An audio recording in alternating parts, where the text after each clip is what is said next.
So here's a range of core exercises. I had 2 people in particular in mind for this. If you're not one of those 2 people, feel free to try them. They're medium in difficulty, I think. Some will be very challenging and others will be more accessible. They're mobility based. So there could still be some restrictions depending on you. They do require that you're able to get up and down from the ground. I'll begin with the first 3 and we'll take it from there. So of the first 3, we'll start with bird dog. Kneeling, hands and knees in kind of a box shape. Move the body weight onto opposing sides and reach.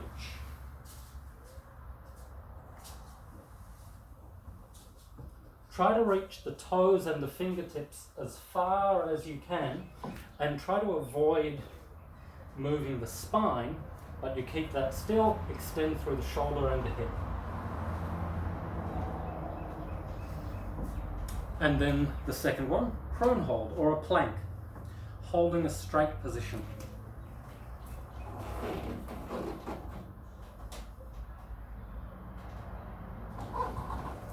You can hold that for as long as you like. The purpose of the front abs is to brace, to bring the sternum and the pelvic bone together and to be able to create that connection. So if the abs are on in this position, the back won't arch. When the abs fatigue and can no longer do that, the back will arch, you may feel pain in the back. That you want to stop before that happens. So you're training the abs, you're not going past failure. So the body position,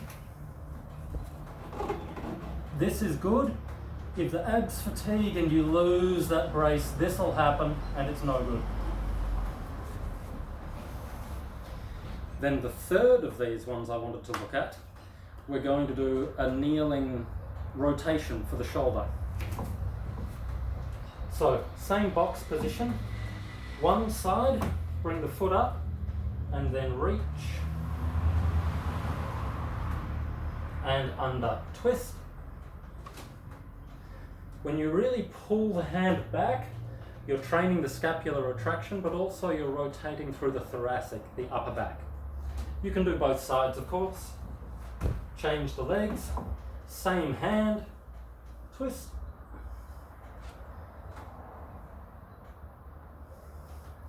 You can use a light dumbbell with that if you like. The second list of 3, lying on our backs. First, side to side knees. Arms out to the side, knees up, twisting. Easier version is with the feet down and it's a little bit more relaxed. Just going for the stretch. Then hip lifts or a hip bridge. Press the heels into the ground, lift the hips up. If you want to progress that, put the heels on a step, or if you've got a foam roller, put your heels on a foam roller. As soon as the hips come up off the ground, the foam roller will try to roll away from you and the hamstrings will be working very hard to keep it still. And then the third on your back, bicycle kicks. Brace the abs, pull the lower back into the ground, and then extending one leg at a time.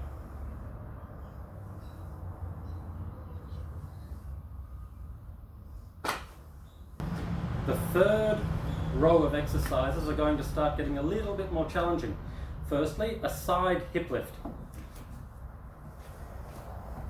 So you want to support on the forearm, straight line through the body, resting on the shin. From here, open and close the leg that's on top. You can rest a little weight plate on your thigh if you want to make it harder, or if you want to progress it further. Straight arm, straight leg, lifting up and down.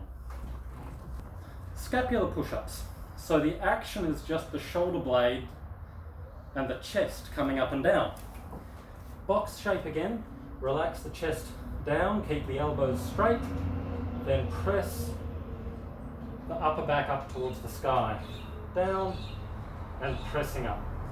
If you want to progress them, I don't really like them in a push-up position. The angles seem to change, but you can just lift the knees off the ground. So from here, brace, and then up and down.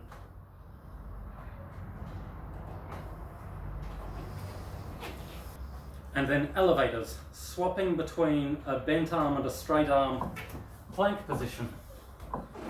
Bring the hand where the elbow is, pressing up and pressing down. Try not to wobble the hips or the body very much. Keep the body as still as you can. Then the next 3 exercises, we start off with the back raise. I like the palms pushing into the ground because it externally rotates the arm bone and helps you squeeze the upper back. Palms pressing down, lifting up and down. You can do the legs together if you like,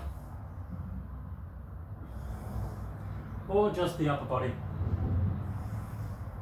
If you want to regress the exercise, hands on the ground in front of you.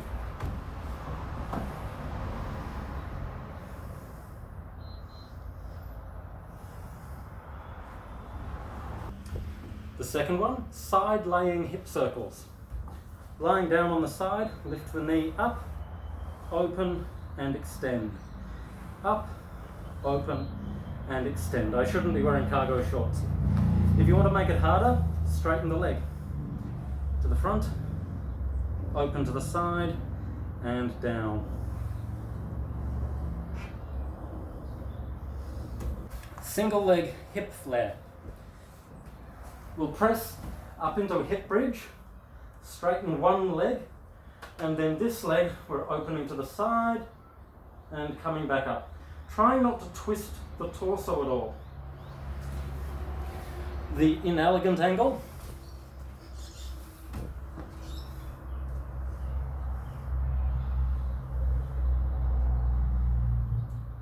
Hands up to make it harder.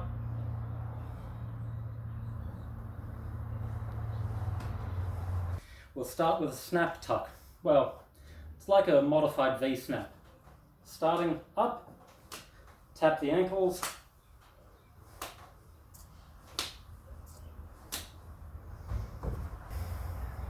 variation from martial arts. You can do a single leg kick in a balance.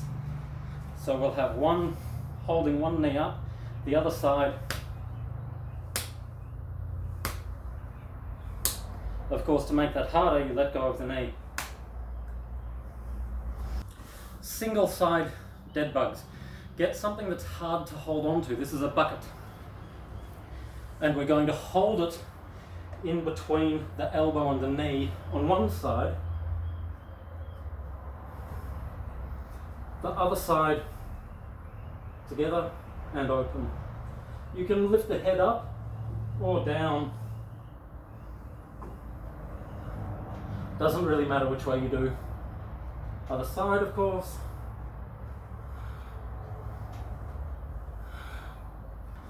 And the last one is kind of for the quads and the abs. It's just a little leg lift with the feet. If you're leaning back, it's, I don't know, hard enough. But the more you start to lean forwards, the harder it becomes to lift the feet off the ground. So you can try upright, press the fingertips down, lift. Or you can try leaning forwards a little bit more, lift. And if you want to challenge yourself even more, in a little bit of a straddle, lift.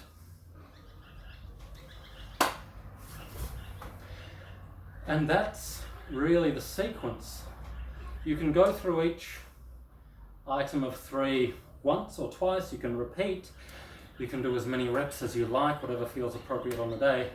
And afterwards, stretch all your muscles.